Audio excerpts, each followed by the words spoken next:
Hey guys, in this video we're going to be talking about the Fusion mixing system. You may be wondering if you even need a mixing system. A mixing system is appropriate for any printer who receives requests for custom colors. Let's say schools, clothing lines, or any customer who needs a custom color that doesn't live in that classic Crayola palette.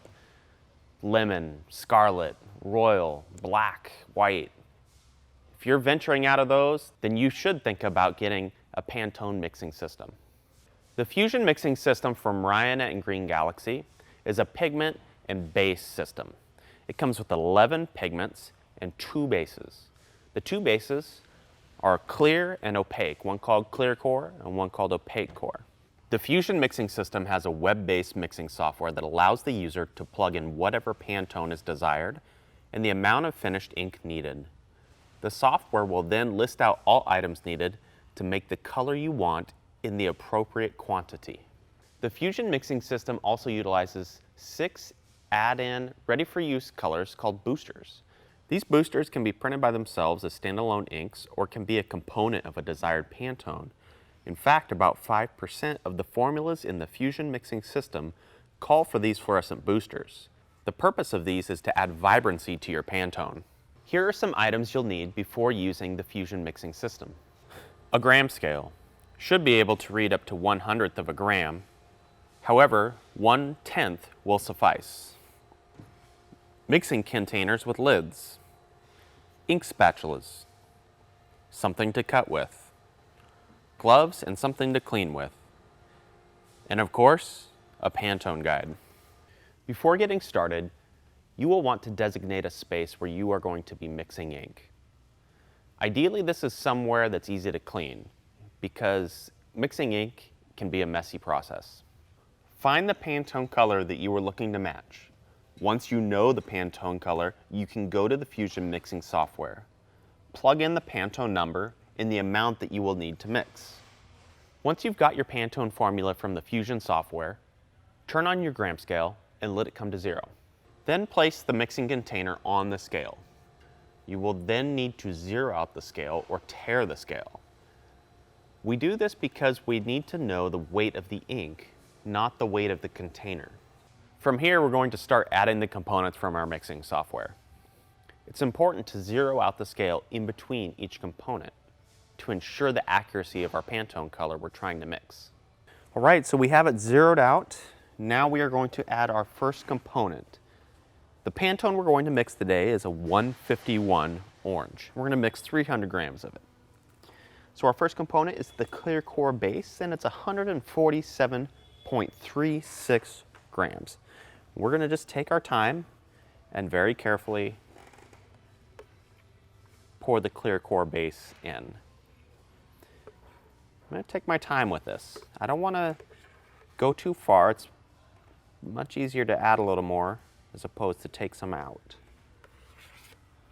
So we got 116, our goal is 147. At this point, instead of pouring, I might just add it in with my ink spatula, because I don't want to go too far.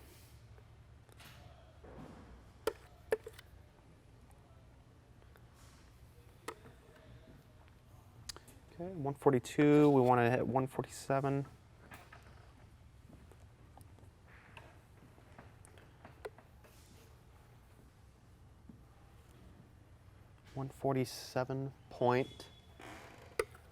.3.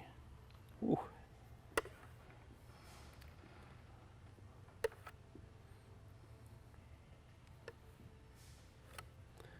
Just take a little bit out. The base is not a big deal.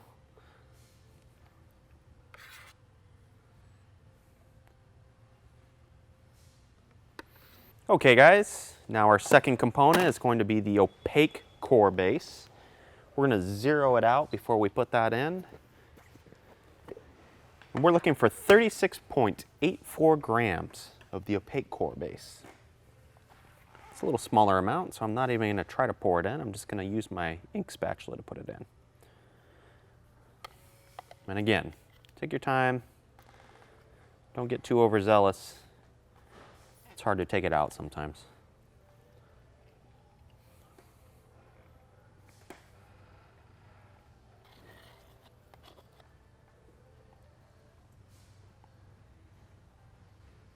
Okay, there's 30. We're looking for 36.84. Ooh, just a little over.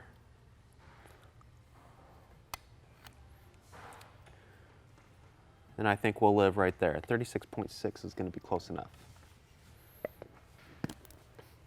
Okay, now where it becomes a little more important is when we actually start adding pigments. So the first pigment called out is going to be our gold, which is going to be 46.8 grams. Now the fusion pigments come in little squirt bottles, similar to like a ketchup bottle, if you can imagine that. So it makes it really easy to get very close to the number called out. So 46.8 grams. Here we go.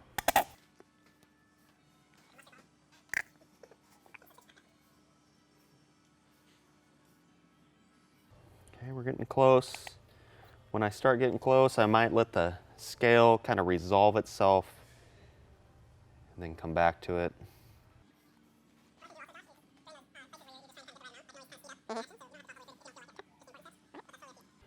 All right, here we are. We're at 45 point something. We're looking for 46.8.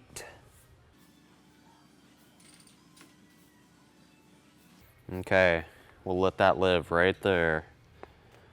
And our next component is red.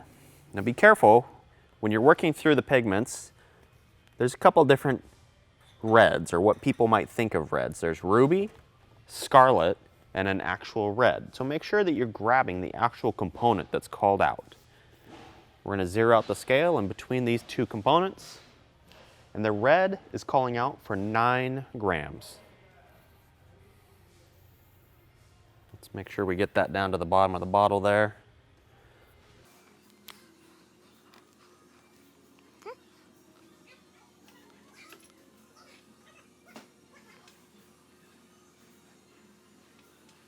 All right, we're getting close.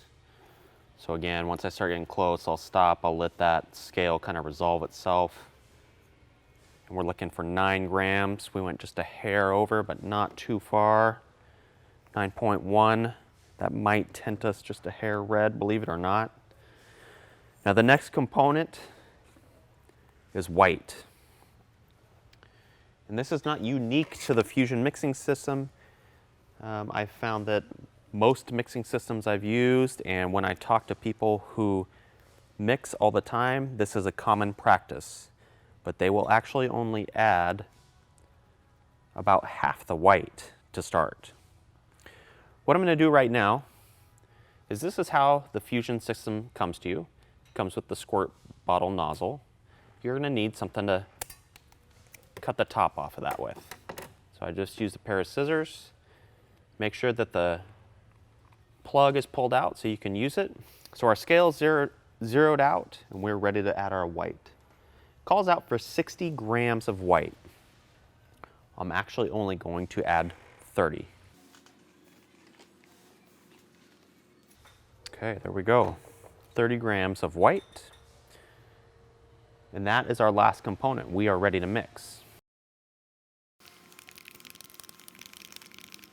Now, if we find that this orange does not have enough white, I have plenty of room to add in the rest of the white at 5 or 10 grams at a time until I hit the proper orange.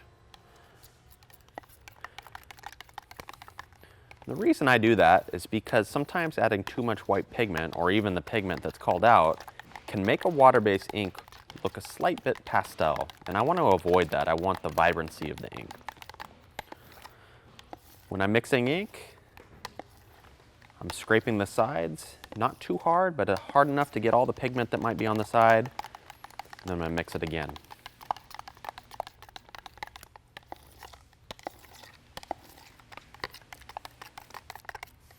Okay, there we go.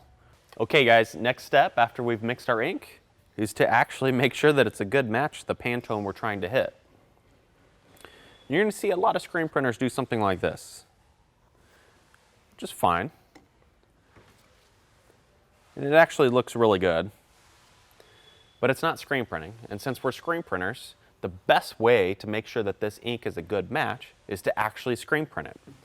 No need to actually set up a screen, but you can just take any screen that you have laying around, take a little bit of your ink, get it onto a squeegee, and just do a quick drawdown.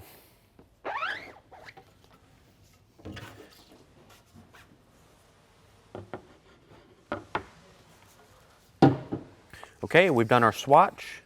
I'm going to now bring in my color chip from my Pantone guide, and I'm going to see how I match up. And it matches pretty nice.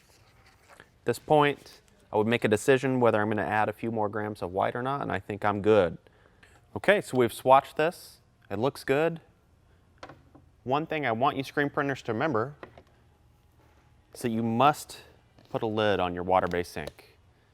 If you leave the lid off, it's going to start evaporating and start drying up.